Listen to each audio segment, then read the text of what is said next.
people of the YouTube world, I'm back to do another book review, and I love these reviews. I love books. It's one of my favorite sort of hobbies or interests or whatever you want to call it, and I only read music related books nowadays. Call me stupid, I love it.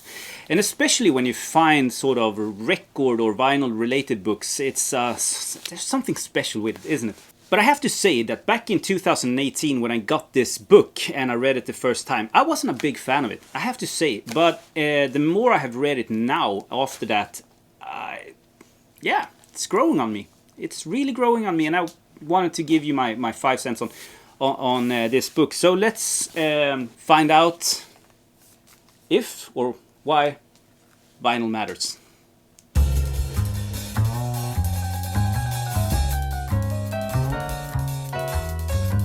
Let's start with the critique I have against this book, because that's it's the boring part. I hate being negative, but I mean, this is a review. I have to give you my honest opinion, and the thing that bothers me with this book is that it's an interview-based book, and the questions are about the same. And I get why you do that, because you need to collect sort of the same data but from different sources.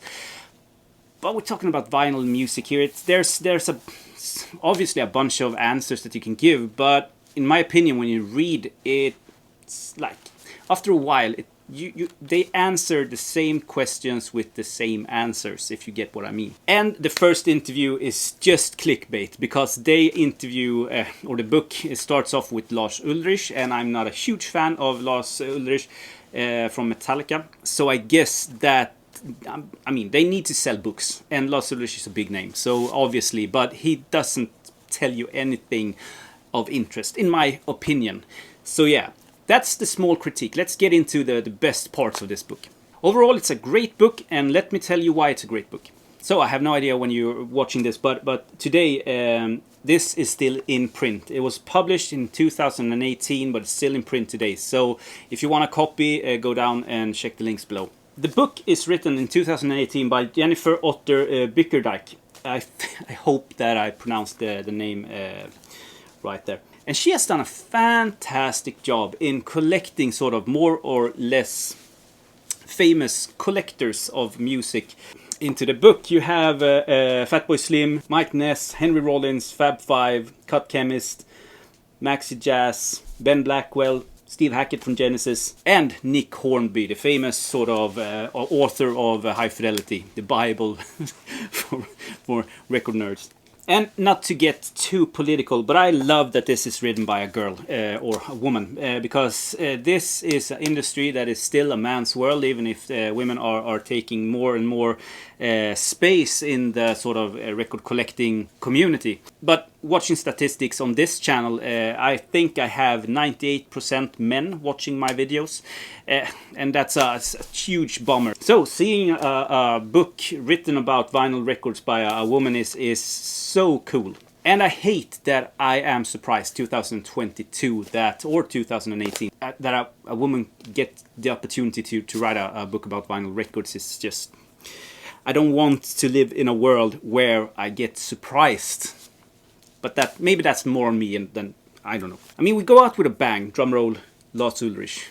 Did you notice the dad jokes there? Okay. It's 2 pages time that I won't get back, and I hold Jennifer responsible for that. But then we get Fatboy Slim, and we go straight into the more interesting sort of realms of record collecting and DJing also.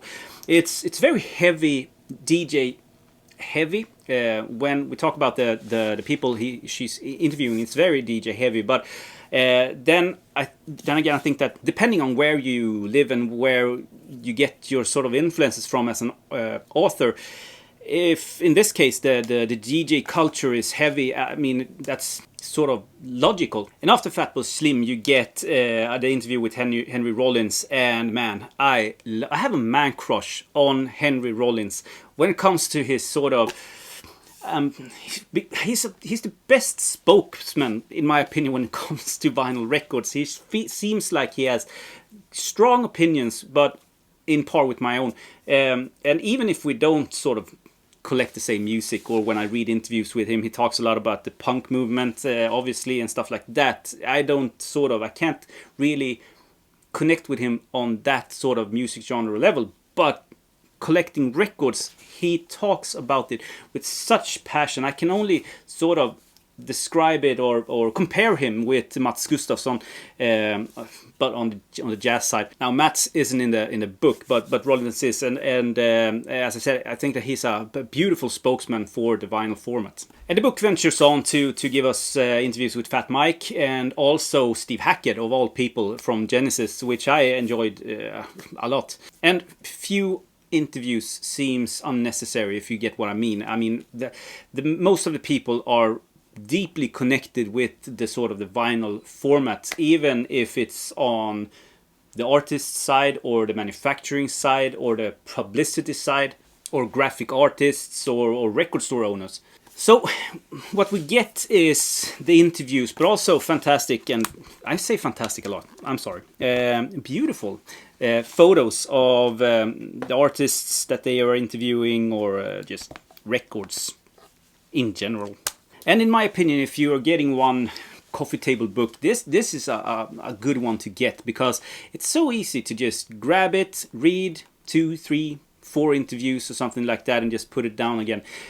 And do that over and over and over until the end of time. You always find something new, and you don't have to read it back to back if you don't want to. And it's a beautiful book also, so it's just a no-brainer. Follow the link below if you want one, and yeah, hope you enjoyed this. Thank you so much for writing the book, Jennifer, and it's not going anywhere from my book collection, that's damn sure. Have a great day, everyone, and I'll talk to you in my next video.